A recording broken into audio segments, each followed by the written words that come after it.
కైవడి నువిధ చెంగట నుండ నొప్పువాడు చంద్రమండల సుధాసారంబు బోలిక ముఖమున తిరునవ్వు మలచువాడు వల్లీతమార వసుమతీయము భంగి బరువిల్లు మూపున బరగువాడు నీల నగాగ్ర సన్నిహిత భానుని ఘన కిరీటము దరగలుపువాడు పుండరీక యుగము బోలు కన్నులవాడు వెడదయురము వాడు విపుల భద్రమూర్తి వాడు రాజముఖ్యుడొక్కరుడు నా కన్ను గవకు నిదురుగానబడియే పలికడిది భాగవతమట పరికించడి వాడు రామభద్రుడట నే పరికిన భవహరమగునట పరికెల వేరొండుగాద పలుకగనేలా భాగవతము తెలిసి పలుకుట చిత్రంబు తూరికైన దమ్మి తూరికైన వివిధ జనుల వలన విన్నంత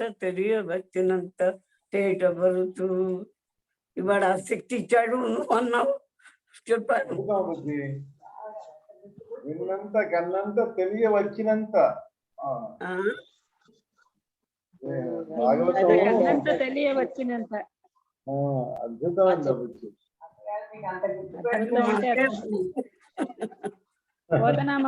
గర్వంగా చెప్పుకుంటాం మా అక్కయ్యదండి. మీ అక్కయ్య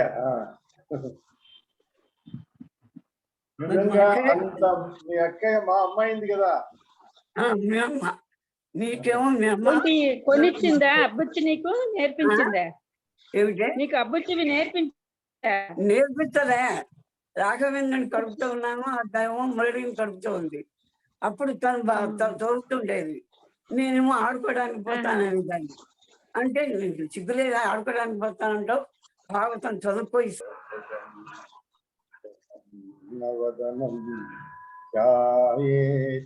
సర్వ విఘ్నోపశాంతయే అగజా ఆనన పద్మార్కం గజానన మహర్నిశం అనేకదం భక్తానాం ఏకదంతముపాస్మహే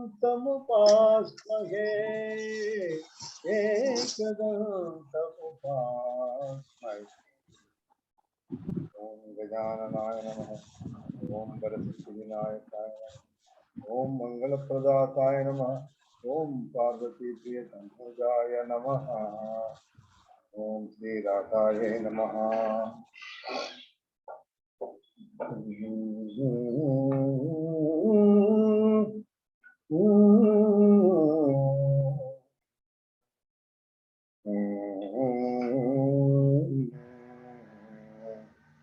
నిన్న మనం ఇంద్రజిత్తు యొక్క వధ మనం చూసుకున్నాం. ఇప్పుడు ఆ ఇంద్రజిత్తు ఎప్పుడైతే చనిపోయాడని తెలిసిందో ఒకసారిగా కుప్పకూలిపోయాడు. ఆ రావణాసుడు కుప్పకూలిపోయి మళ్ళీ తర్వాత తెలివి తెచ్చుకొని ఆ కొడుకునే తలుచుకుంటూ ఆ దుఃఖం ఆపుకోలేక ఒక్కసారిగా ఈ శత్రువులందరినీ ఒక్కసారిగా చంపేయండి అని ఏదో పిచ్చి పిచ్చిగా మాట్లాడుతూ ఆ సీతని నేను ఇప్పుడే చంపేస్తాను అన్నాడు. కత్తి పట్టుకుని కత్తి తీశాడు, బయటికి తీసి ఆ సీతను చంపడానికి గబగబా పరిగెత్తాడు. ఆ పరిగెత్తిన సమయంలో ఇక్కడ సుపార్షుడు అని ఒక మంత్రి, ఈ రావణాసుడు యొక్క మంత్రి, ఆ మంత్రి ఏమన్నాడంటే, ఏమిటయ్యా నువ్వు సాక్షాత్తు కుబేరుడు యొక్క తమ్ముడివి, అంత గొప్పవాడివి, వేద విద్యా పారంగతుడివి, తర్వాత నువ్వు శుచిమంతుడివి, అసలు పొద్దున్నే నువ్వు 9 శివాలయాల్లో నువ్వు పూజ చేసేటటువంటి అంత మహా గొప్పవాడివి, నీ యొక్క స్వకర్మ వీటన్నిటినీ నువ్వు జాగ్రత్తగా నిర్వర్తించేటటువంటి వాడివి, అనేది గుణ సంపన్నుడివి నువ్వు. అలాంటి వాడివి నువ్వు స్త్రీని వధిస్తావా? ఎలా అనుకుంటున్నావయ్యా అలా తనని చేద్దామని? ఇచ్చి తప్పు కదా, రా మేమందరం ఇంకా ఉన్నాం, మా అందరితో వచ్చి కలిసి వచ్చి యుద్ధానికి వచ్చి రామ లక్ష్మణుడిని వధించి అప్పుడు వెనక్కి వచ్చి ఈ జానకిని నువ్వు పరిగ్రహించు అంతేగాని ఇప్పుడు నువ్వు ఆ అజ్ఞానికి స్త్రీ హత్య చేస్తానంటావేంటి అన్నాడు. అనగానే ఒకసారి మళ్ళీ వివేకం మేల్కొన్నది రావణాసురుల్లో. ఆ మంత్రి చెప్పినటువంటి మాటలు విని ఇంకా అందరు బంధువులతోటి సభా ప్రవేశం చేశాడు. ఆయన ఎంతమంది ఉన్నారు, బంధువులు ఏది ఎక్కడున్నారు, అందరూ మరణించారు. కాస్త కూస్తో అక్కడ ఉన్నవాళ్ళు తప్ప ఇంకెవరు లేదు. సవిచార్య సభా మధ్యే రాక్షసై సహ మంత్రిభిః నిర్యయౌ ఏ అవశిష్టాస్తై రాక్షసైః సహ రాఘవం. ఈ చివరికి అవశిష్టాలు మిగిలిన కాస్త కూస్త అక్కడిక్కడ మిగిలిన వాళ్ళంతా తీసుకొని వాళ్ళందరితోటి బయలుదేరాడు. చేసి ఎలా వెళ్ళాట అతను చూడండి. శలభైర్యుక్త ప్రజ్వలంతం ఇవానలం తతో రామేణ నిహతా సతే రాక్షసాయుతి. ఒక మిడత అసలు మిడతల దండు కాదు ఇక్కడ, ఒక మిడత. అంటే ఆ రాముడి యొక్క సైన్యం ముందు చూస్తే అది ఏమిటది పెద్ద అగ్ని మీదికి ఏదో ఒకటో రెండో మిడతలు వెళ్ళినట్లుగా శలభైర్యుక్త ప్రజ్వలంత వివాహం, అలా ప్రజ్వలించేటటువంటి ఆ అగ్నిలోకి ఈ మిడతలు చిన్న చిన్న మిడతలు పోయినట్లుగా వీళ్ళందరూ బయలుదేరితే ఏమవుతుంది, ఆ వాళ్ళని తీసుకెళ్ళినటువంటి వాళ్ళతోటి ఈ అందరూ రాక్షసులు ఆ రాముడి చేత హతులైపోయారు, తెచ్చిపోయారు. స్వయం రామేణ నిహత తీక్ష్ణ బాణేన వక్షసి వ్యథితః స్వరితం లంకాం ప్రవివేశ దశాననః. దానికి కూడా దెబ్బలు తగిలినాయి. ఆ దెబ్బ రాముడి యొక్క అస్త్రం ఉందే, ఆ అమ్ము తన యొక్క రొమ్మును చీల్చేస్తున్నది. అట్లా చేయగా గాయపడ్డాడు. దెబ్బ తగిలింది, ఆ దెబ్బ తగిలిన దానికి గాయపడ్డాడు. ఈ వెంటనే మనం ఇలా కాదు మళ్ళీ వద్దాం అనుకున్నాడు. వెనక్కి వెళ్ళిపోయాడు, లంకలోకి తిరిగి వెళ్ళిపోయాడు. అందరూ చూస్తున్నారు. వీడు లోపలికి వెళ్ళిపోయి దృష్ట్వా రామస్య బహుశః పౌరుషం చాప్య అమానుషం రావణో మారుతైశ్చేవ శీఘ్రం శుక్రాంతికం యయౌ.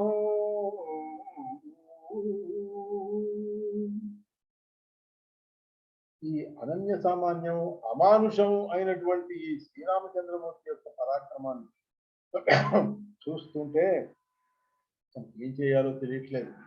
ఇంకా ఎదురుగుండానే అటు చూస్తే నేను మారుతి కనపడుతున్నాను, ఆంజనేయుడు. వాడు వచ్చి మొత్తం లంకనే తగలబెట్టేసి వెళ్ళిపోయినటువంటి వాడు ఎదురుగుండా ఉన్నవాడు. వీళ్ళ యొక్క విక్రమాన్ని తలుచుకుంటుంటే మనకి కంగారు పుట్టింది, గాభరా వేసి ఏం చేశాడు, ఇలా కాదని గురువు గారి దగ్గరికి వెళ్ళాడు. గురువు గారు ఎవరు? శుక్రాచార్యుడు. రావణో మారుతైశ్చేవ శీఘ్రం శుక్రాంతికం యయౌ. శుక్రాచార్యుల దగ్గరికి వెళ్ళాడు. నమస్కృత్య దశగ్రీవః శుక్రం ప్రాంజలిరబ్రవీత్. శుక్రాచార్యులకి ప్రాంజలి నమస్కారాలు చేసి అడుగుతున్నాడు, ఓ భగవాన్, రాఘవేనైవం లంకా రాక్షస యూధపై వినాశిత మహాదైత్య నిహతా పుత్ర బాంధవా కథం మే దుఃఖ సందోహ త్వయి తిష్టతి సద్గురు. అయ్యా, నాకేం చేయాలో అర్థం కావట్లేదు. ఏమిటిది? నా దగ్గర ఉన్నటువంటి మహానుభావులు, మహాదైత్యులు, మహాపరాక్రమవంతులు, అతికాయుడు, మహాకాయుడు, కుంభుడు, నికుంభుడు, ఇంద్రజిత్తు, కుంభకర్ణుడు, ఇట్లాంటి మహామహావీరులు, ప్రహస్తుడు, అందరూ ఒక్కసారిగా వీళ్ళందరూ చచ్చిపోయారయ్యా. ఇట్లాంటి వాళ్ళు ఆ రాముడి చేత చంపబడ్డారు. నా యొక్క పుత్రులు, నా యొక్క బాంధవులు, వీళ్ళందరూ కూడా చనిపోయారు. ఇది ఏం చేయాలి నేను? ఎందుకు ఇలా జరుగుతున్నది? పోని ఇది విజ్ఞాపితో దైత్య గురు ప్రాహ దశాననం.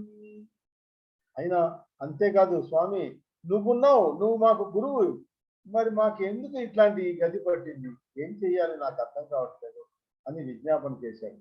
చేస్తే అప్పుడు ఆయన అంటున్నాడు, హోమం కురు ప్రయత్నేన రహసి త్వం దశానన. ఓ దశాననుడా, ఓ రావణాసురుడా, హోమం చెయ్యి, కష్టపడి రహస్యంగా ఒక హోమం చెయ్యి. ఆ హోమం ఏ హోమం నేను చెప్తాను.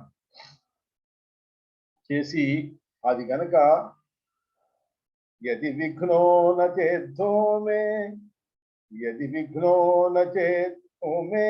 తద్ది హోమానలోత్థిత.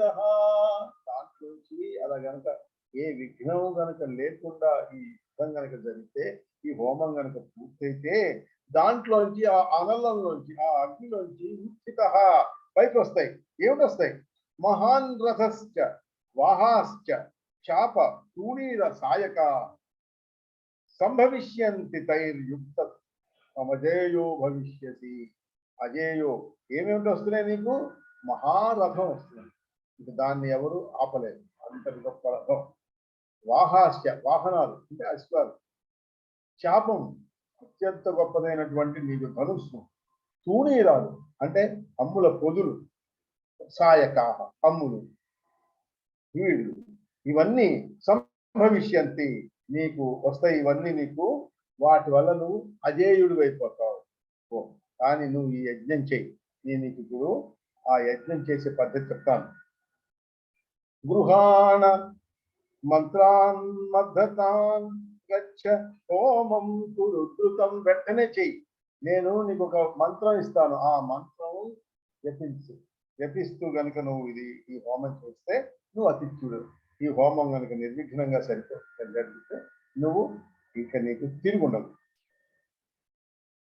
ఇత్యుక్తం గత్వా రావణో రాక్షసాధిపః. ఇంకా గబగబ వెంటనే ఆయన చెప్పగానే ఆ మంత్రాన్ని తీసుకున్నాడు, వెళ్ళిపోయాడు. జాగ్రత్తగా రహస్యంగా చేయాలని చెప్పాడు ఆయన. ఆ రహస్యంగా ఇప్పుడు ఈయన చేయాలి. గుహాం పాతాళ సదృశీం మందిరే స్వే చకారః లంకా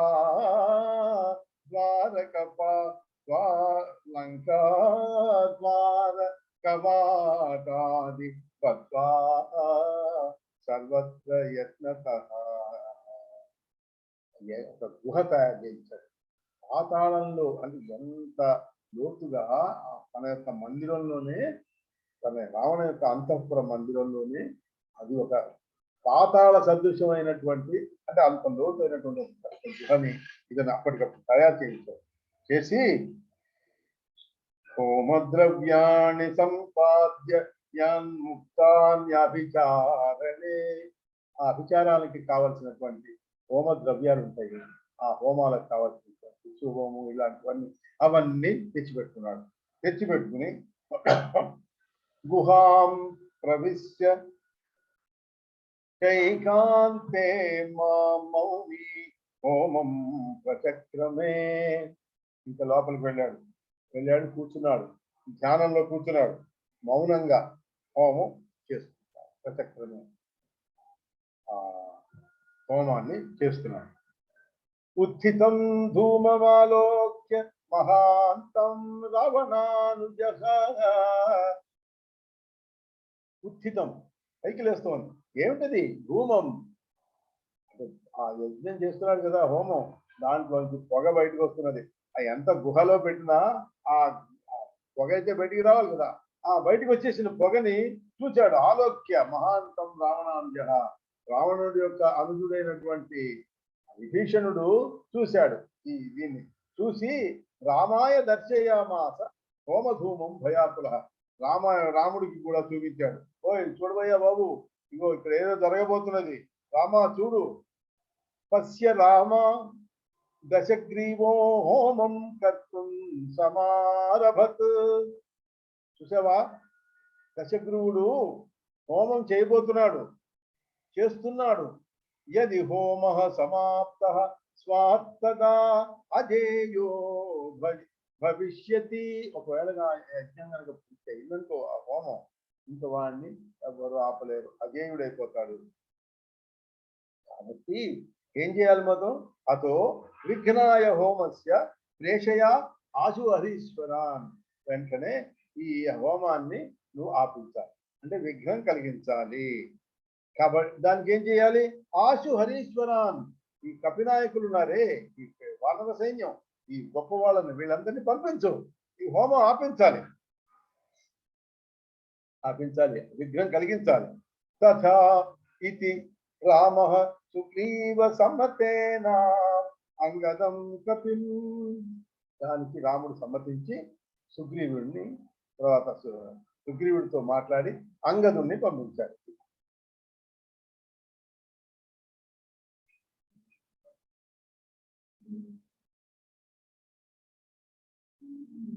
హనుమత్ ప్రముఖాన్ వీరానాది దేశ మహాబలాన్ ప్రాకారం లంఘయిత్వా తే గత్వా రావణ మందిరం. ప్రాకారం, లంకా ప్రాకారాన్ని దాటి లంఘించి వీళ్ళందరూ రావణుడి యొక్క మందిరానికి ప్రవేశించారు. దశకోట్య ప్లవంగానాం గత్వా మందిర రక్షణాన్. ఇప్పుడు మందిరాన్ని రక్షించడానికి కొంతమంది సేవకులు పెట్టుకున్నాడు కదా రావణాసురుడు, ఎవరు రానివ్వకుండా. వాళ్ళని దశకోట్య ప్లవంగానాం 10 కోట్ల మంది వానర వీరులు వచ్చారు. వచ్చి వాళ్ళందరినీ ఊచకోత కోసేశారు, నుగ్గు చేసేశారు. చూర్ణయామాసురశ్రాంశ్చ గజాంశ్చ న్యహనం క్షణంలో చూర్ణం చేసేసారట, పొడి చేశారు. చేసేసి ఎవరిని? ఈ లక్ష రాక్షసుల్ని, వాళ్ళ యొక్క అశ్వాల్ని, వాళ్ళ యొక్క గజాల్ని, ఏనుగుల్ని, వీళ్ళందరినీ ఇట్లా హనన్ చంపి పారేశారు. తతశ్చ శరమానామ ప్రభాతే హస్త సంజ్ఞయా విభి. శరమ అని ఒక ఆవిడెవరు? విభీషణస్య భార్య. సా హోమస్థానం సూచయత్. అక్కడ శరమాదేవి అని ఆవిడ ఉన్నది. ఇప్పుడు విభీషణుడు రావణుడు తన్ని పంపిస్తే బయటకు వచ్చేసాడు కదా, మంత్రులందరినీ తీసుకొని ఎక్కడికి వచ్చాడు? రాముడి దగ్గరికి వచ్చాడు. తను వచ్చాడే కానీ భార్యని కానీ పిల్లల్ని కానీ ఎవరిని తీసుకురాల, అక్కడే మంత్రులతో సహా వచ్చాడు. ఇక్కడ శరమాదేవి వాళ్ళందరూ ఇక్కడే ఉన్నారు, లంకలో ఉన్నాయి. ఇప్పుడు ఆ శరమాదేవి హోమం ఎక్కడ జరుగుతున్నదో అనే స్థానాన్ని విభీషణస్య భార్యాస హోమస్థానం సూచయత్ అని చూపిస్తున్నది. హస్త సంఖ్యతో అక్కడ అని చూపిస్తున్నది. గుహాపిధాన పాషాణ మంగళ పాదఘట్టనై చూర్ణయిత్వా మహాసత్వ ప్రవివేశ మహాగుహాం. ఎప్పుడైతే అది చూపించిందో ఆవిడ ఈ గుహని మూసినటువంటి ఈ పాషాణం, ఒక పెద్ద కొండరాయిని పెట్టారు గుహను మూయడానికి. దాన్ని చూర్ణం చేసేసాట, పగలగొట్టేసేట అంగదుడు. పగలగొట్టేసి వెంటనే గుహలోకి వెళ్ళాడు. ఇంకేముంది, గుహలోకి ప్రవేశించేటప్పటికి అక్కడ అతను కనపడ్డాడు. ఎవరు కనపడ్డారు? దృష్ట్వా దశాననం తత్ర మీలితాక్షం దృఢాసనం. చక్కగా పద్మాసనం వేసుకుని అతను కూర్చుని ఉన్నాడు, ధ్యానం చేసుకుంటూ పూజలో. మీలితాక్షం, కళ్ళు మూసుకొని ఉన్నాడు.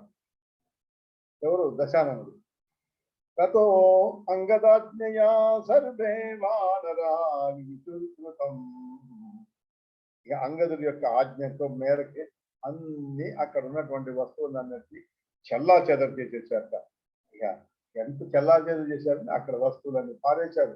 అక్కడ హోమాలకి పెట్టుకున్నటువంటి గరిటెలు, అవి, తర్వాత నెయ్యి, ఇంకా శృభము, ఎన్నో ఉంటాయి కదా, వాటన్నిటినీ తుక్కు చేసేసి అట్నుంచి ఇట్నుంచి అటు, అసలు ఆ హోమం ఏమాత్రం అక్కడ జరుగుతున్నదనే విషయం తెలియకుండా చిందరవందర చేసి పారేశారు వీళ్ళందరూ. ఇంకా తత్ర కోలాహలం చక్రుస్తాడయంతస్య సేవకా. ఈ సేవకులందరూ తంతున్నట్ట వాళ్ళ యొక్క సేవకుల్ని. సంభారాం చిక్షిపుస్తస్య హోమకుండే సమంతతః. ఈ సంభారాలు అన్నీ ఉన్నాయే, అన్నిటిని తీసుకెళ్ళి ఆ హోమకుండంలో వేసేస్తున్నారు, నీళ్లు పోసేస్తున్నారు, దాన్ని పిచ్చి పిచ్చిగా ఆ హోమకుండాన్ని పాడు చేసేస్తున్నారు. శృవమాచ్ఛిద్య, ఈయన చేతిలో శృవం ఉంటుంది, ఇలా గరిటలో పట్టుకుని ఉండేది. దాన్ని హస్తాచ రావణస్య బలాదృష, రావణ చేతిలో ఉన్నటువంటి దాన్ని బలవంతంగా లాగేశాట. ఎవరు? హనుమంతుడు. తేనైవ సంజఘానాసు హనుమాన్ ప్లవగాషణి ప్లవగాగ్రణి. ప్లవగాలు అంటే ఎగిరేవి అని అర్థం.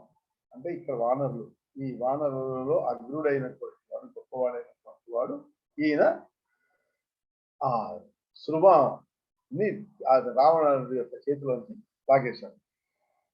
ఘ్నంతి దంతైశ్చ కాస్తైశ్చ వానరా తమితస్తతః నజహో రావణోధ్యానం హతోపి విజిగేషయా.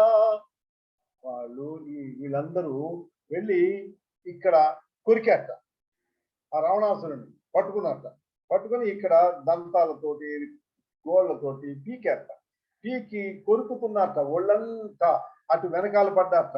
పడి అసలు నానా బీభత్సం చేస్తున్నట్ట రావణాసురుడు యొక్క శరీరాన్ని. అయినా అతను కళ్ళు తెరవలేదు, జ్ఞానం నుంచి బయటికి రాలేదు. ఎందువలన? విజిగీష, ఎలాగైనా నేను ఇది చేసి నేను గెలవాలి అనేటువంటి దాంతో జ్ఞానాన్ని అతను విడిచిపెట్టలేదు. ప్రవిశ్యాంతః పురే వేష్ణన్ అంగదో వేగవత్తరః. ఇంకా ఏమిట్రా వాడు ఏం చేసినా రావట్లేదు, వీడు మొదలట్లేదు అంటే అప్పుడు అంతఃపురంలోకి వెళ్ళాడు. అంతఃపురంలో ఉన్నటువంటి ఇల్లుంటాయి, గదులు. వేష్మ అంటే ఇల్లు, అంటే అంతఃపురంలో ఉన్నటువంటి గదులు. ఆ గదుల్లోకి వేగంగా అంగదుడు వెళ్ళాడు. వెళ్ళి ఏం చేశాడు? సమానయ కేశబంధే ధృత్వా మండోదరి శుభాం. ఆ శుభ లలితాంగి అయినటువంటి ఆ మండోదరిని కేశబంధం, జుట్టు ముడి పట్టుకుని ఈడ్చుకొచ్చేసాట. ఎవరిని? రావణాసురుడి భార్య అయినటువంటి పట్టపురాణి అయినటువంటి ఆవిడ్ని, ఆ మండోదరిని ఈ అంగదుడు వెళ్ళి గట్టిగా ఆవిడ యొక్క జుట్టు ముడి పట్టుకొని ఈడ్చుకుని వచ్చేసాడు ఈ రావణాసురుడు ముందుకి. వచ్చేసి రావణస్యైవ పురతో విలపంతి అనాథవత్. ఈ రావణుడి యొక్క ముందుకి, పురతో అంటే ఆయన ముందు ఆవిడ ఏడుస్తున్నది. విలపంతి, అనాథ స్త్రీలాగా ఏడుస్తున్నది. అలా ఏడుస్తున్నప్పుడు ఇంకా ఎంత దారుణం జరుగుతున్నదో చూడండి. విదధారా అంగదస్తస్య కంచుకం రత్నభూషితం. కంచుకంలోని ఎక్కడ కట్టుకుంటారు? వక్షస్థలాన్ని కట్టుకుంటారు. వక్షస్థలాన్ని మీద అవి కనబడకుండా అక్కడ కట్టుకునేటటువంటి వస్త్రాన్ని కంచుకం అంటారు. అందులో మహారాణులు కట్టుకునేటువంటి కంచుకాలు ఎలా ఉంటాయి? రత్నాలతోటి, మణులతోటి, ముత్యాలతోటి కూర్చబడి ఉంటాయి అన్నమాట. అట్లాంటి దాంతో ఆ కంచుకం రత్నభూషితం. ఆ కంచుకాన్ని అతను చింపేశాట. ఇట్లా వక్షస్థలం మీదకి చేతులు తీసుకెళ్ళి ఈ కంచుకాన్ని ఒక్కసారిగా చింపేశాడు. ఇదంతా మీరు ఇంకా ఊహించండి. ముక్త విముక్త పతిత సమంతాగ్రత్న సంచయై. ముక్త అంటే ముత్యాలు అవన్నీ దాంట్లోంచి, ఆ కంచుకల నుంచి విముక్తమైపోయి కింద పడిపోయినాయి. పతిత సమంతాత్ రత్న సంచయై. అక్కడ ఉన్నటువంటి రత్నాలన్నిటువంటి కూడా దాంట్లో కుట్టుకుంటున్నటువంటి, దానికి కుట్టినటువంటి అవన్నీ కూడా ఊడి కింద పడుతుంది.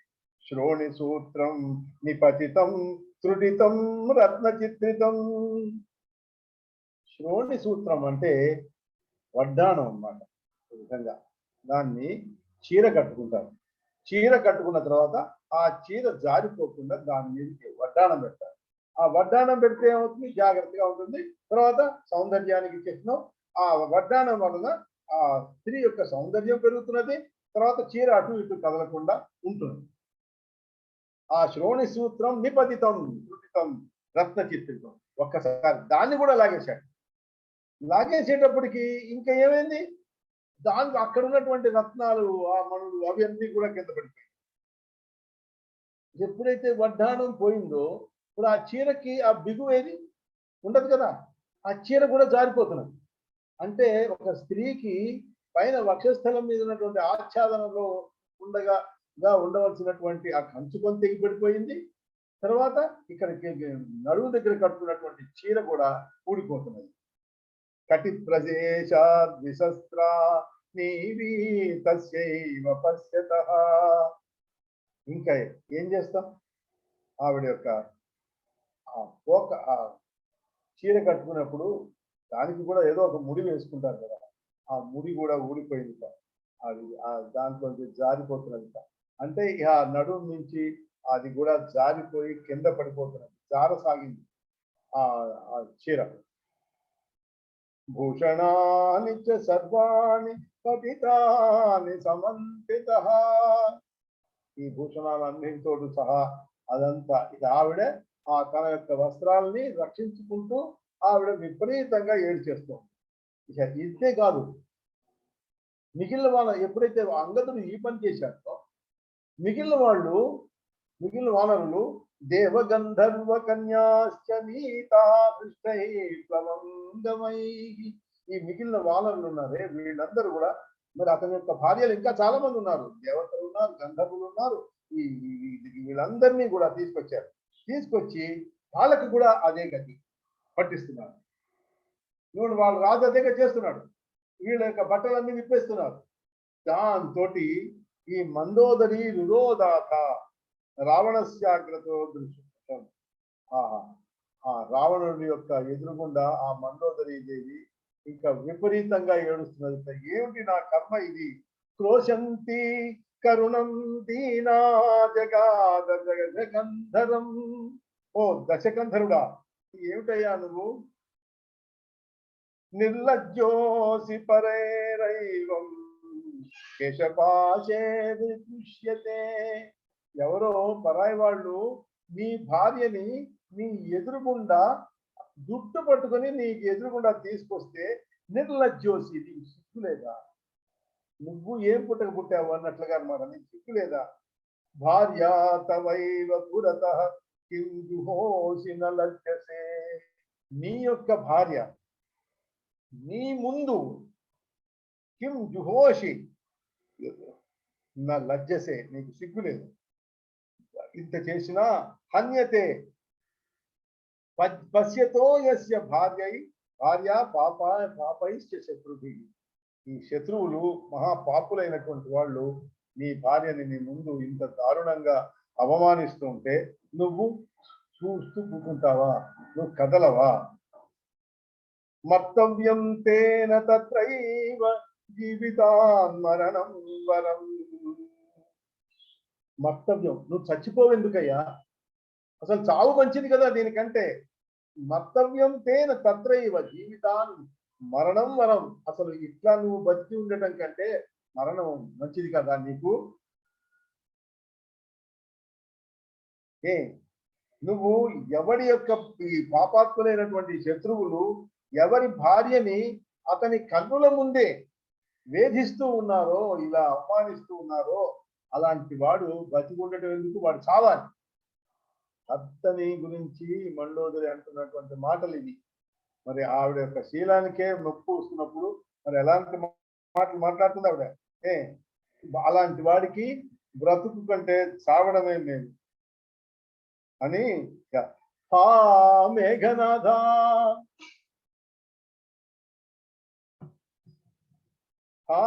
మేఘనాథ తే మాతా క్లిశ్యతే బతవానరై. ఓ మేఘనాథుడా, ఓ పుత్ర, నీ యొక్క తల్లి ఈ వానరుల చేత కృషించిపోతున్నది.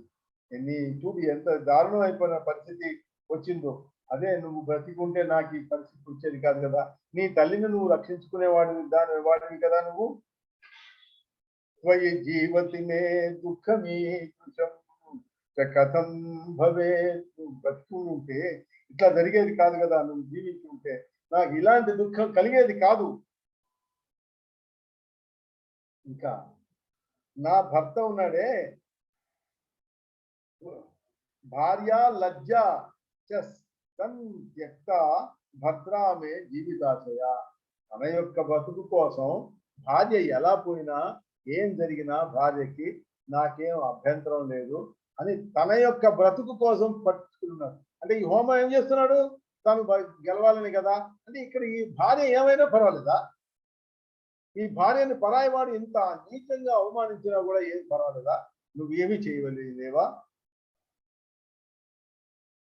తన యొక్క జీవితాన్ని నిలుపుకోవడం కోసం భార్యని సిగ్గుని కూడా వదిలిపెట్టేశాడే, అయ్యో అని ఆ మండోదరి దారుణంగా ఆక్రోశిస్తోంది.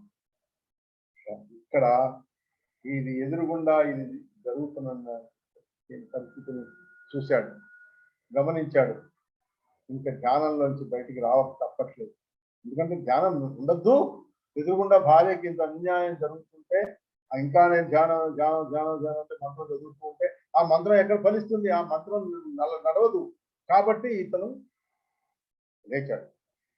శ్రుత్వా తద్దేవితం రాజా మండోదర్యా దశాననః ఉత్తస్థా ఖడ్గమాదాయ త్వత్యజ దేవీ ఇతే బ్రువన్.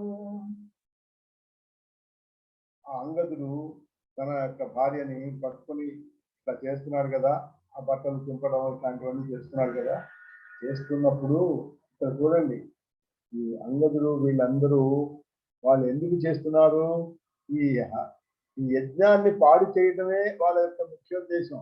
లేకపోతే మహాపతివ్రత అయినటువంటి ఆ మండోదరిని వాళ్ళు ఏమాత్రం ఆ శీలాన్ని భంగపరచడం అనేది అంగదుడు ముఖ్యంగా అంగదుడికి అసలు అతని యొక్క ఉద్దేశం కానే కాదు.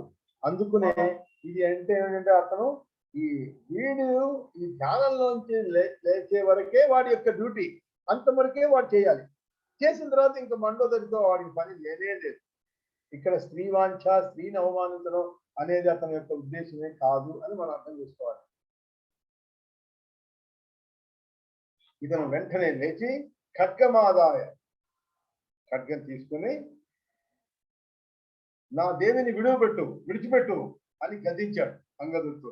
అని అంగదుడి నడుము పైత ఒక్క దెబ్బ వేశాడు, ఒక్క గుద్దాడు అన్నమాట. తీసాడంటే వెంటనే అంగదుడు వాడి యొక్క చేసే పని వదిలిపెట్టేశాడు. తదోత్సృజ్య యయుః సర్వే విధ్వంస్య హవనం మహత్. ఆ మహాహవనం, ఆ హోమ కార్యాన్ని ఎప్పుడైతే విధ్వంసం అయిపోయిందో ఇంకా వాళ్ళ యొక్క పని అయిపోయింది. వెంటనే అక్కడ వదిలేశాడు. ఇక వాళ్ళు అక్కడ రావణాసురుని ఏదో చేద్దాం, అక్కడ ఉన్నవన్నీ పాటు చేద్దాం, ఇక అయిపోయింది. వాళ్ళకి ఇంకా ఆ పని లేదు. రామపార్శ్వముపాగమ్య తస్మః సర్వే ప్రహర్షిత.